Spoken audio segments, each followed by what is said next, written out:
Breaking the cycle. How to disengage from triangulation. Welcome back.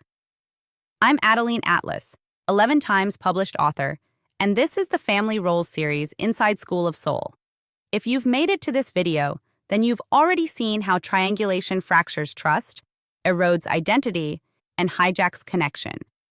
You've learned how narcissists use triangulation to divide and control, how siblings are cast as rivals, and how energy is drained through psychological manipulation. But awareness is only the first step. This video is about breaking the cycle, how to actively disengage from triangulation and begin rebuilding your internal and external boundaries from a place of clarity, not guilt. Let's get something straight at the outset. Triangulation isn't just something that happens, it's a system. And like any system, it survives through participation. When you stop participating, the entire mechanism starts to fall apart.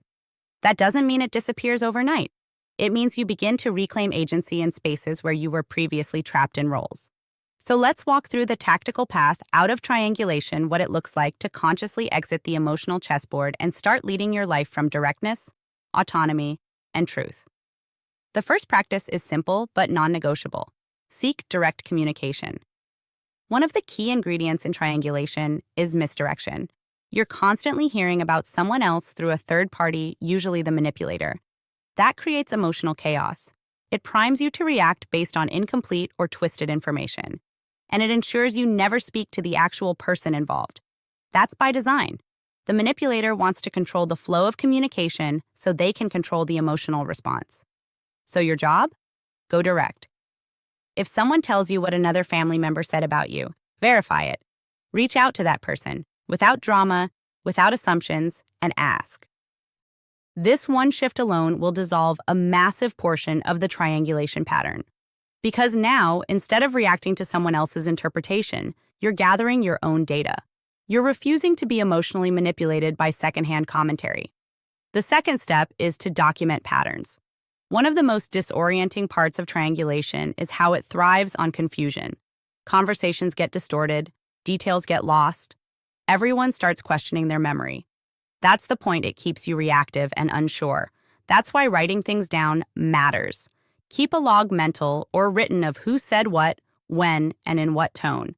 You're not doing this to obsess. You're doing it to clarify. This is how you build a factual map in a system that's designed to erase clarity. Once you start tracking patterns, you'll see the repetition. You'll notice how the same family members always bring certain types of news. You'll see who stirs conflict and who disappears when it erupts. You'll identify who never speaks directly but always has something to say. And when you can see the pattern, you stop being its victim. Now here's the next part. Refuse to participate in gossip. Triangulation doesn't work without audience participation. That means you have to start holding your line when people try to drag you into behind-the-back conversations. And this is where the boundaries get tested. Let's say your mother says, "I don't want to start anything, but I just thought you should know what your sister said about you." Instead of nodding, reacting, or taking sides, you say, "If she has something to say, I'd prefer she say it to me directly." Simple, clear, non-reactive. What you're doing here is cutting the triangle mid-construction. You're refusing to be the recipient of emotional bait. This will make people uncomfortable. That's okay. You are not responsible for their discomfort, you're responsible for your own alignment. And staying out of the triangle is a form of spiritual hygiene. Now let's talk about what to do when triangulation is happening in real time. Let's say someone's trying to use you as a buffer, a spy, or an emotional dumping ground. You need a direct, calm, and repeatable sentence. Something like, "I'm not comfortable being in the middle of this," or "I'd prefer not to speak for anyone else."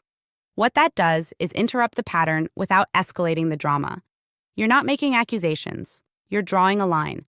And the more consistent you are, the more the manipulator will realize you're no longer available for their game. At this point, it's time to set firm limits. If there are people in your family who consistently use triangulation to stir conflict or enforce control, you don't owe them endless access to your time, energy, or emotional availability. Boundaries can include refusing to engage in conversations that involve people who aren't present, not responding to texts or calls that are emotionally baiting, ending a visit or phone call when the pattern emerges, Choosing limited or structured contact, like email only or time-boxed calls. This is where you reclaim your power.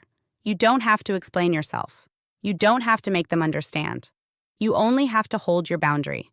And if that creates backlash, let it. Their discomfort is a sign that the control loop has been interrupted. Let's talk about something that often gets overlooked: the guilt that comes with exiting a triangulated system. This guilt doesn't mean you've done something wrong. It means your nervous system has been trained to equate peace with betrayal. That wiring needs to be overwritten, and the only way to do that is to let the guilt rise and not let it make your decisions for you. Now here's the hardest truth of this entire process. You must choose truth over loyalty. In dysfunctional families, loyalty is often used as a weapon. You're told that staying silent is noble, that taking a side is betrayal, that speaking the truth will tear the family apart. But let me be clear, loyalty to dysfunction is betrayal of self. Choosing silence when harm is happening is not love, it's compliance, and you cannot heal while protecting the system that wounded you. Breaking the cycle means choosing truth, even if it costs you access, even if it disrupts the illusion, even if it means walking alone for a while. Because what you're building is not just a better relationship with your family, it's a restored relationship with yourself. So here's a recap of the exit path. Go direct. Stop responding to third-hand information. Speak only to the source. Track patterns. Get clear on what's happening and how often. Don't play messenger. Refuse to carry emotional data that isn't yours. Name it calmly. When triangulation appears, say so directly and without aggression. Set limits. Not every conversation needs to be had. Not every person deserves access. Break the guilt script. Feeling bad isn't proof you're wrong, it's proof you're growing. Stay loyal to truth, because that's the only foundation real relationships can stand on. Triangulation only works when you agree to play your assigned part. The moment you stop, the whole structure begins to fall apart. You don't have to confront everyone. You don't have to get them to admit anything. You only have to stop participating and reclaim the emotional, psychological, and spiritual real estate that's been rented out for far too long. This is how the cycle ends, with clarity, with boundaries, and with a nervous system that no longer confuses chaos with connection.